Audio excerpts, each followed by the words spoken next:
So what we're trying to do here is show how the hand will actually be controlled. So what we're using is the signals from our muscles. So every time you contract a muscle, there is an electrical signal. We can put sensors on the arm and we can read that electrical signal.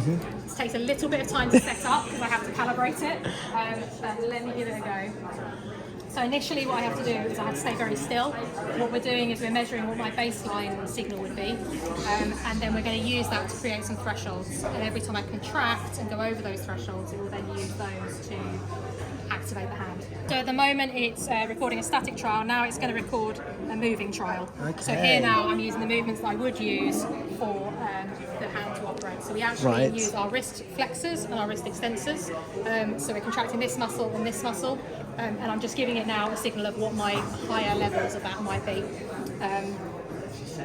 I see. Then once it's got those, and that's different for everybody, obviously. So that it's, will be. it So needs that's to have. why we're doing this calibration. Yeah. So you'll see there we had that period where I was not doing anything, and then we had a period where I was contracting and doing things, and it's created some thresholds based off that. So this is the test. This is still in development, so it's now we're not doing Yeah. But, so supposedly, I think these are back to front. Oh. It will settle down in a second. It's not quite... It's like alive. It feels like it's just trying to call to you and say, come on. let's work together. Right, it's settled down. Okay. So I now have control over... Oh, yeah.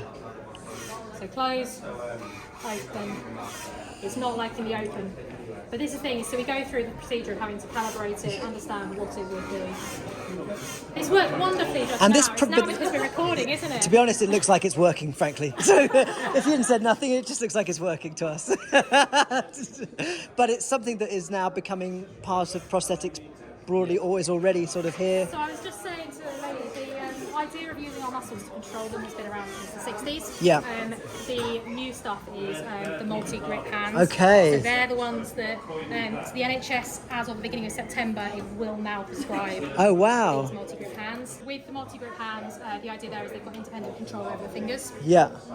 Whereas previously, a hand you'd get on the NHS had this muscle control, but it would only open and close. Okay. Type design. So Well, that's this is major, very, it sounds very like. new. Yeah, really cool. And it looks... Especially because most of these are developed in the UK. Yeah. So a lot of the technology for these has come out of Scotland, England. Wow. We've got companies like Open Bionics that's on 3D printed hands down in Bristol. So yeah. That's so cool. Brilliant. Thank you.